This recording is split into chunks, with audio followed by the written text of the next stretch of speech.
사무엘하 5장 470면 1절에서 10절까지 말씀을 봉독해 드립니다. 사무엘하 5장 1절에서 10절까지의 말씀입니다. 이스라엘 모든 지파가 헤브론에 이르러 다윗에게 나와 이르되, 보소서, 우리는 왕의 한 골육이니이다. 전에 곧 사울이 우리의 왕이 되었을 때에도 이스라엘을 거느려 출입하게 하신 분은 왕이오셨고, 여호와께서도 왕에게 말씀하시기를 내가 내 백성 이스라엘의 목자가 되며 내가 이스라엘의 주권자가 되리라 하셨나이다 하니라. 이에 이스라엘 모든 장로가 헤브론에 이르러 왕에게 나아오매 다윗 왕이 헤브론에서 여호와 앞에 그들과 언약을 맺으며 그들이 다윗에게 기름을 부어 이스라엘 왕으로 삼으니라. 다윗이 나이가 30세에 왕위에 올라 40년 동안 다스렸으되 헤브론에서 7년 6개월 동안 유다를 다스렸고 예루살렘에서 30년 동안 온 이스라엘과 유다를 다스렸더라. 왕과 그의 부하들이 예루살렘으로 가서 그 땅 주민 여부수 사람을 치려 하매 그 사람들이 다윗에게 이르되, 내가 결코 이리로 들어오지 못하리라. 맹인과 다리 저는 자라도 너를 물리치리라 하리니 그들 생각에는 다윗이 이리로 들어오지 못하리라 함이나 다윗이 시온 산성을 빼앗았으니 이는 다윗 성이더라. 그날에 다윗이 이르기를 누구든지 여부수 사람을 치거든 물 깃는 데로 올라가서 다윗의 마음에 미워하는 다리 저는 사람과 맹인을 치라 하였으므로 속담이 되어 이르기를 맹인과 다리 저는 사람은 집에 들어오지 못하리라 하더라. 다윗이 그 산성에 살면서 다윗성이라 이름하고 다윗이 밀로에서부터 안으로 성을 둘러싸으니라. 만군의 하나님 여호와께서 함께 계시니 다윗이 점점 강성하여 가니라. 이제 다윗은 드디어 온 이스라엘의 왕으로 등극합니다. 40년간 왕 노릇을 했다, 이렇게 기록이 되어 있죠. 다윗이 왕이 된 다음에 한 일들이 간략하게 그 5장 뒷부분을 다 채우고 있습니다. 그 다윗성을 빼앗은 사건, 그다음에 두로왕 히람이 그 사절을 보낸 사건, 그다음에 처첩들에 관한 이야기, 블레셋과의 전쟁, 이렇게 기록되어 있습니다. 다윗을 논하면서 우리가 지금 가지는 큰 생각의 어려움은 오늘 본문에도 두 번이나 강조되듯이 10절에 있는 바와 같이 만군의 하나님 여호와께서 함께 계시니 다윗이 점점 강성하여 가니라 하는 표현과 12절에 다윗이 여호와께서 자기를 세우사 이스라엘 왕으로 삼으신 것과 그의 백성 이스라엘을 위하여 그 나라를 높이신 것을 알았더라 라는 이런 표현들이 우리로 하여금 다윗을 무흠하게 늘 옳은 것으로 모범적으로 보는 그 편견을 만들었다 강조하고 있습니다. 그러면 다윗이 늘 옳지 않았다면 무슨 흠이 있으며 무슨 잘못이 있는가 하는 문제가 되는데, 그 잘못과 흠을 잡는 데 목적이 있는 것이 아니라 다윗이 어떻게 하나님의 인도하심 속에서 올바른 믿음의 자리로, 또는 하나님이 목적하시는 우리가 기대하는 것과 다른 자리로 가는가 하는 것을 추적하기 위해서 이 비판은 필요하다, 그런 말씀을 하고 있는 것입니다. 지금도 다윗이 왕이 되었고 지금 10절과 12절에서 보는 바와 같이 하나님이 편들고 있고 다윗 자신이 그 사실을 알고 있지만, 지금 이 5장의 전체 설명을 보면 다윗은 하나님이 왕으로 세운 그 임무에 대하여 하나님과 시각의 차이를 보이고 있습니다. 다윗은 이 6절 이하에 있는 이 예루살렘 성을 이제 확보하는 다윗성이라고 이름을 했지만 나중에 예루살렘이 됩니다. 시온 산성이라고도 하는 이 자리를 이 군사적 요충지요, 또 이제 이스라엘의 그 수도가 되는 이 자리를 군사적으로 뺏어내는 성공과 함께 그 뒤에 나오는 대로 종교적, 사회적, 정치적 합법성을 수립하기 위하여 애쓰는 모습이 여기 드러나고 있습니다. 말하자면 성경이 지적하는 바는 다윗이 하나님이 세운 왕으로서의 본분을 어떻게 그의 백성들을 잘 다스릴 것인가라는 측면보다 정치적 권력 기반을 확보하는데 먼저 신경을 썼다 하는 지적으로 이 5장을 할애하고 있다는 걸 명심해야 합니다. 이 다윗이 우리가 기대하는 바와 같이 또는 우리가 당연히 그럴 것이라고 생각하는 바와 같은 합당한 신앙의 합격점의 자리에 있기보다 그도 여느 사람과 다름없이 세상 사람들이 생각하는 식으로 자신의 왕권을 수립하는 일에 먼저 바빴다 하는 것이고, 그것으로 인하여 다윗의 이 왕된 책임에 대한 이해에 문제가 있었다 하는 것을 우리가 모두 이제 확인하게 됩니다. 그리고 그것은 다윗에게만의 문제가 아니고 우리 모든 신자들이 가지는 신앙상의 정체성과 책임에 대한 아주 중요한 성경의 교훈이 되기 때문에 이 점 분명히 할 수밖에 없습니다. 11절에 보듯이 두로왕 히람이 다윗에게 사절들과 백양목과 목수와 석수를 보내 다윗을 위하여 집을 지었다라고 되어 있습니다. 두로는 그 팔레스타인 북부 지중해 쪽으로 있는 도시 국가이고 그 당시에 이미 강성한 정치적, 군사적, 경제적으로 강성한 도시 국가입니다. 이 두로 왕이 다윗에게 사절단을 보냈다는 것은 다윗이 이미 그 시대에 정치적으로, 군사적으로 강국이 되었음을 암시하고 있습니다. 그런데 두로 왕 히람이 다윗에게 보내어 뭘 시켰냐 하면 백향목으로 궁전을 짓고 그 외형상 그 다윗이 다스리는 나라의 그 국가의 강성함을 보이는 일에 일조를 하고 또는 권면을 하여 다윗이 그것을 채택했다라고 기록하고 있는 것입니다. 말하자면 다윗은 국가의 체면을 또는 그 위엄을 왕권의 부요함 또는 뭐 조금 나쁘게 말하자면 사치스러움으로 이렇게 확보하려고 했다 이렇게 말할 수 있습니다.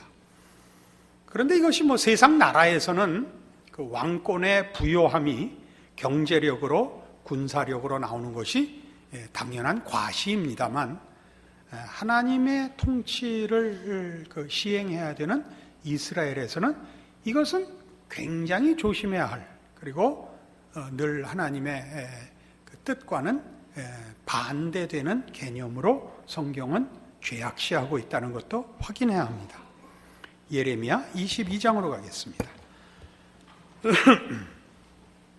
구약 성경 1084페이지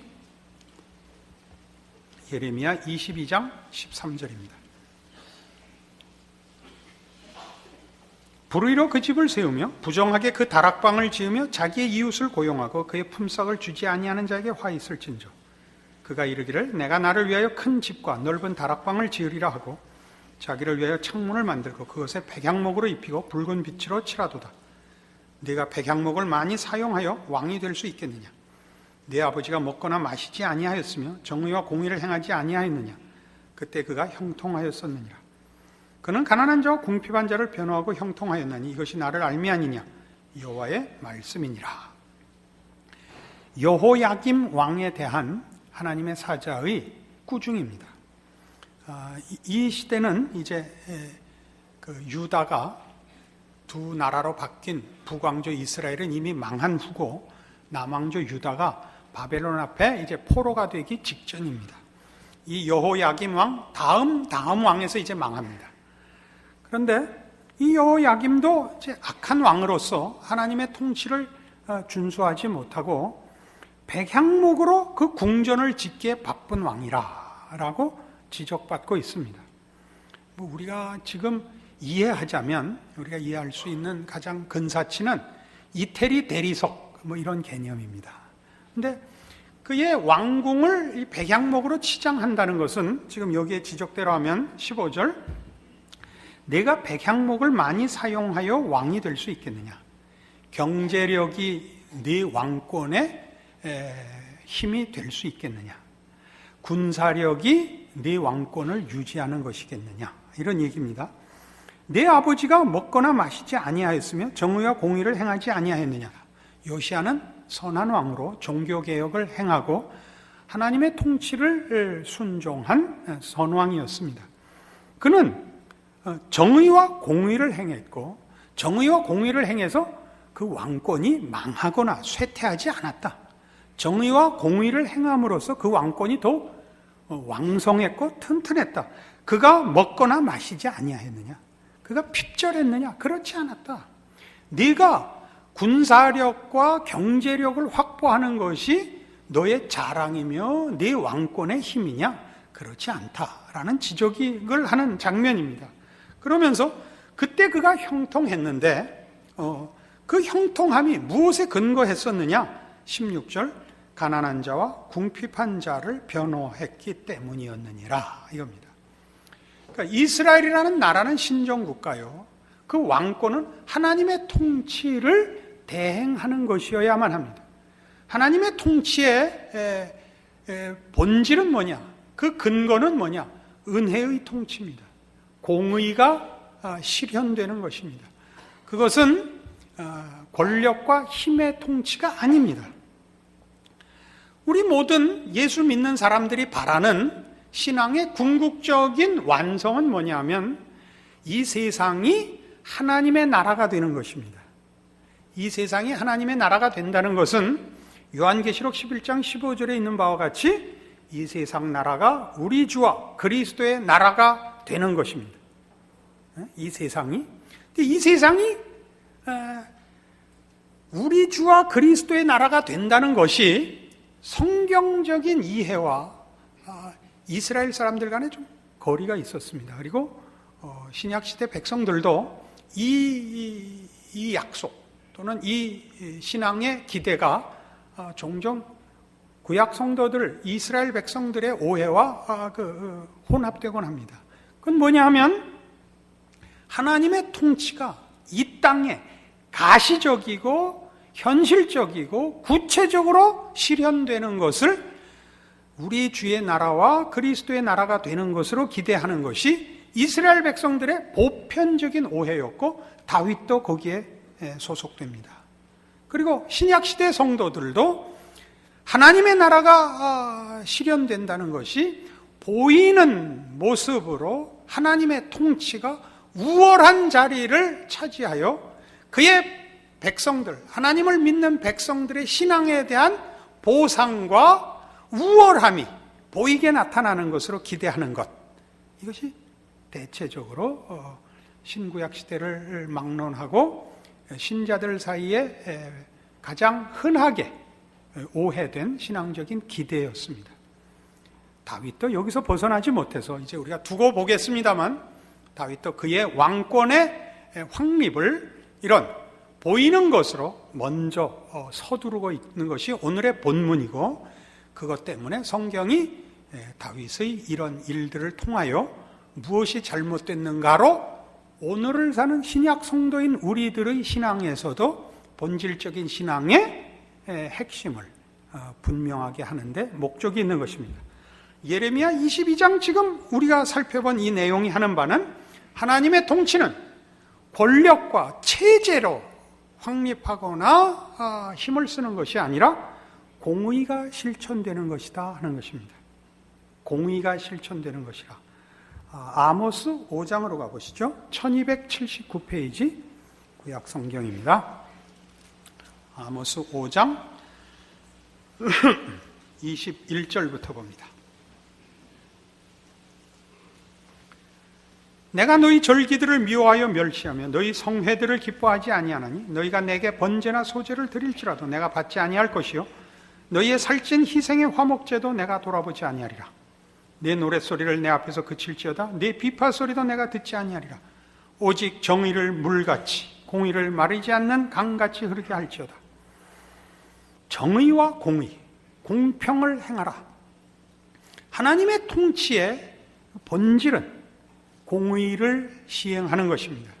여기서 말하는 공의는 다만 옳고 그른 것의 문제가 아니라 하나님의 은혜의 통치의 만연함입니다. 하나님의 은혜와 긍휼을 모든 자에게 입히는 것이 하나님 통치의 공의입니다. 그러나 지금 우리 기독교 신자들은 지금도 그렇고 예전에도 그랬듯이 우리가 하나님을 믿어 하나님 백성된 옳음을 확보하기 위하여 그렇지 않은 자들을 심판하는 것으로 기독교 신앙과 나의 신앙을 확보하려고 합니다. 그래서 우리의 기독교 신앙은 우리의 옳은 것이 힘으로 나타나기를 바라는 것이 오랫동안 이스라엘 백성들에게 한 오해였고 편견이었고 신약 시대에서도 한 번씩은 다 겪는 시험이 되고 있는 것입니다. 내가 하나님을 믿고 있습니다. 하나님의 자녀입니다. 내가 옳고 세상이 틀렸습니다. 근데 저것들이 우리한테 큰 소리를 치고 우리를 괴롭힙니다. 하나님 임재하셔서 우리가 옳고 하나님이 옳다는 것을 저들을 벌하여 증거해 주시옵소서. 이것이 우리가 가지는 신앙의 어쩌면 제일 원초적인 소원일 수 있습니다. 이건 아닌 것입니다. 이것이 아니라는 것을 마태복음 9장에서 예수님께서 이렇게 말씀하십니다.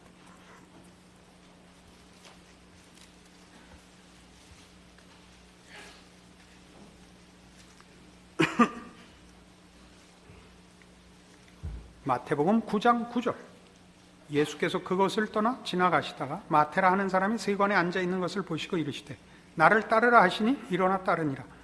예수께서 마태의 집에서 앉아 음식을 잡수실 때 많은 세리와 죄인들이 와서 예수와 그의 제자들과 함께 앉았더니 바리새인들이 보고 그의 제자들에게 이르되 어찌하여 너희 선생은 세리와 죄인들과 함께 잡수시느냐. 예수께서 들으시고 이르시되 건강한 자에게는 의사가 쓸데없고 병든 자에게라야 쓸데있느니라. 너희는 가서 내가 긍휼을 원하고 제사를 원하지 아니하노라 하신 뜻이 무엇인지 배우라.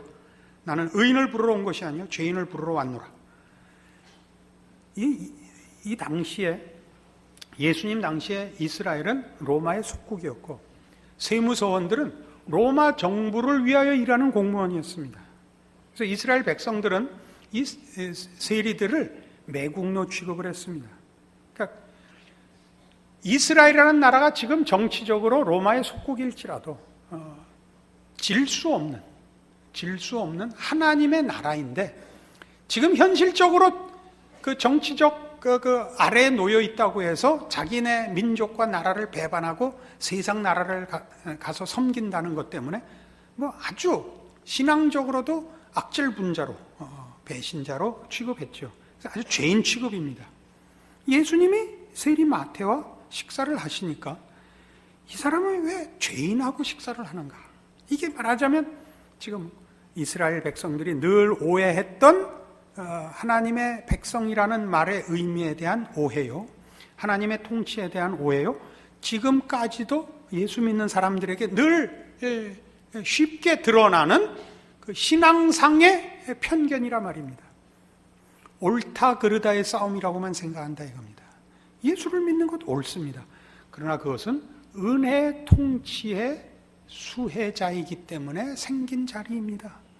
내가 옳아서 예수를 믿은 것이 아니라 예수로 인한 하나님의 은혜를 입은 자입니다. 그러나 우리는 구원함을 얻고 난 다음에는 믿은 자와 믿지 않은 자를 나누어 달라고 하고 하나님을 편드는 자와 그렇지 않은 자를 구별해 달라고 그러는 것입니다. 그렇게 하기 위해서 우리에게 힘을 달라고 하죠. 하나님 빨리 오셔서 힘으로 나에게 상을 주시고 저 악당들은 벌해 주십시오. 이게 우리의 신앙이라는 얘기죠. 다윗이 여기에서 벗어나 있지 못하다니까요. 그래서 다윗의 생애를 우리가 찬찬히 살펴볼 이유가 생기는 것입니다. 그러니까 우리에게 있는 하나님 나라의 임재, 도래, 그 통치의 실현이라는 것은 힘을 가지고 권세와 체제를 만들므로써 하나님의 통치와 하나님의 나라가 완성되거나 구체화되는 것이 아니라 하나님의 은혜를 입은 자들이 그 은혜의 공평함을, 그 통치의 영원함을 내가 받은 자로서 그 통치를 실현함으로, 순종함으로 내가 있는 자리에 하나님의 통치가 임하게 하는데 하나님의 통치의 권세와 효과와 현실이 있게 되는 것입니다. 그러니까 우리의 신자된 책임은 왕 같은 제사장으로서의 다윗 왕과 방불한 모든 신자의 현실적 책임이자 특권은 뭐냐? 내가 있는 곳에 하나님의 통치가 실현되도록 그 통치에 순종하는 자의 은혜를 수종드는 섬김이 있어야 된다. 이 얘기가 지금 이 예수님의 말씀입니다. 어떻게 해요? 건강한 자에게는 의사가 쓸데없고 병든 자에게야 쓸데 있습니다. 죄인을 구하러 오는 것이요 병자를 찾아오는 것입니다. 옳은 자를 찾아다니는 싸움이 아니고 하나님의 은혜가 필요한 자 앞에 그 은혜를 먼저 입은 자로 가서 서서 격려하고 증언하고 돌보는 것이 신앙인의 책임이자 신자된 권리이며 하나님의 통치가 나를 지나가 죽음의 그늘에 앉은 영혼을 만나는 기적이 되게 하는 우리의 존재인 것입니다. 그러나 우린 뭘 하자 그런다고요? 다윗이 그랬던 것처럼 왕권을 더 높이기 위한 정치적, 군사적 세력 쌓기에 바빠서 우리가 늘 기도하는 것처럼 우리 자식을 성공시켜 달라 그러고 나보고도 사회적 지위를 달라고 해서 그걸 가져야만 하나님의 일을 할 수 있다고 하나님 앞에 외친단 말입니다. 누가 한 실수라고요? 다윗이 한 실수라고요. 마태복음 25장에 가면 성경은 마지막 심판의 장면을 이렇게 소개하고 있습니다. 주께서 마지막 심판 자리를 베풀면 그때 모든 사람을 이렇게 둘러 나눌 것이랍니다. 31절 마태복음 25장 31절입니다. 인자가 자기 영광으로 모든 천사와 함께 올 때 자기 영광의 보좌에 앉으리니 모든 민족을 그 앞에 모으고 각각 구분하기를 목자가 양과 염소를 구분하는 것 같이 하여 양은 오른편에 염소는 왼편에 두리라. 그때 임금이 그 오른편에 있는 자들이 이르되 복받은 자들이여 하나님의 나라를 상속하라. 내가 줄일 때 먹이고 헐벗었을 때 옷 입혔고 옥에 갇혔을 때 너희가 돌아보았느니라. 우리가 언제 그랬습니까? 40절 임금이 대답하여 이르시되 내가 진실로 너희에게 이르노니 너희가 여기 내 형제 중에 지극히 작은 자 하나에게 한 것이 곧 내게 한 것이니라. 이게 하나님의 통치입니다. 하나님의 나라를 구하는 것이요 예수 그리스도께서 와서 하신 일이요 우리를 통하여 지금 하고 싶어 하시는 일입니다. 지극히 작은 자, 이해관계를 벗어나서 도움이 필요한 자에게 그 마음을 기울이는 것, 하나님의 은혜를 구하는 것, 이것이 하나님의 백성들이 해야 할 하나님의 통치를 수종드는 유일한 일입니다. 나라를, 시대를 걱정하지 마시고 여러분이 지금 처한 자리에서 만나는 그 가난한 자, 다만 경제적인 문제만은 아닙니다.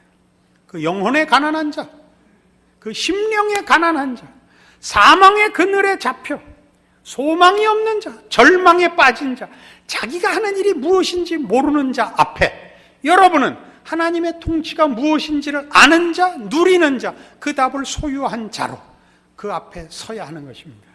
우월한 자로 서지 않습니다. 은혜를 먼저 받아 유일한 답을 아는 자로 섭니다. 그리하여 그를 섬기십시오. 그의 영혼에 발언하십시오.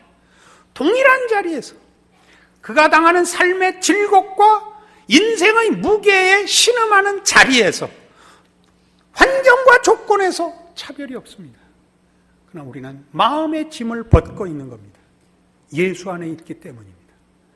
그가 우리를 볼 때 아무런 차이가 없는데 왜 그는 자기가 가진 절망과 근심과 걱정과 애통이 없는가라고 물어올 것입니다. 나는 예수 안에서 해결이 되어 있노라. 너와 동일하게 짓고 있는 이 삶의 무게가 나한텐 더 이상 짐이 아니노라 라고 얘기할 수 있어야 되는 것입니다. 거기에 우리의 왕같은 제사장 직분이 있습니다. 다윗과 나란히 하는 우리의 왕권이 있습니다. 이 자리를 지키십시오. 이 신자된 특권을 여러분이 시행하지 못하시면 하나님의 나라는 임재할 수가 없습니다. 우리 모두가 예수 그리스도를 우리의 은혜의 왕으로 초청하지 못하면 예수님은 심판의 왕으로 밖에는 존재할 수 없게 됩니다. 그것은 신자 자신의 삶을 지옥으로 만드는 것이요, 우리가 찾아가는 영혼에게 아무런 도움을 줄 수 없는 것입니다.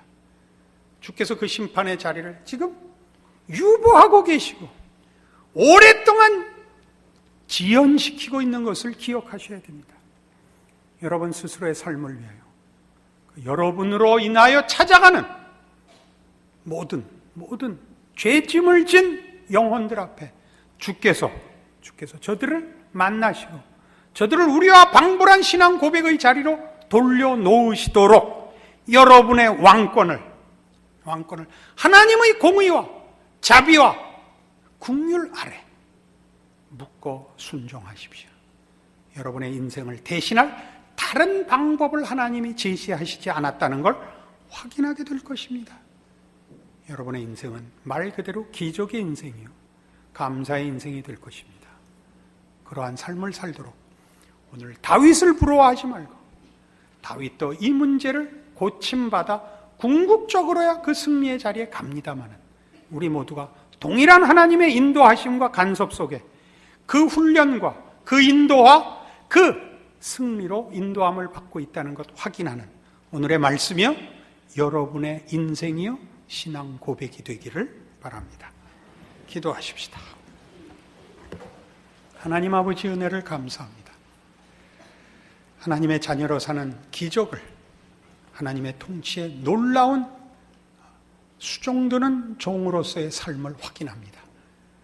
우리가 주 안에서 하나님의 은혜와 긍휼의 통치를 만나 오늘 우리의 감사한 신앙 고백이 있는 것 같이 우리와 만나고 우리가 증언하고 우리를 통하여 만나실 하나님이 찾으시는 영혼들 앞에 우리가 복된 인생이요, 우리의 신앙 고백이 기적이요, 우리의 삶이 저들에게 소망이 되는 인생이 된 것을 확인합니다. 이 직분 감당하는 저희들 되게 하시옵소서. 세상의 것으로 우월함을 자랑하려 말게 하시고 하나님의 통치에 수종드는 자로서 우리의 삶을 드리는 참다운 겸손과 신앙의 인생이 되게 하여 우리의 인생의 귀한 것 주 앞에, 세상 앞에 쓰임받게 하시옵소서. 예수님 이름으로 기도합니다. 아멘.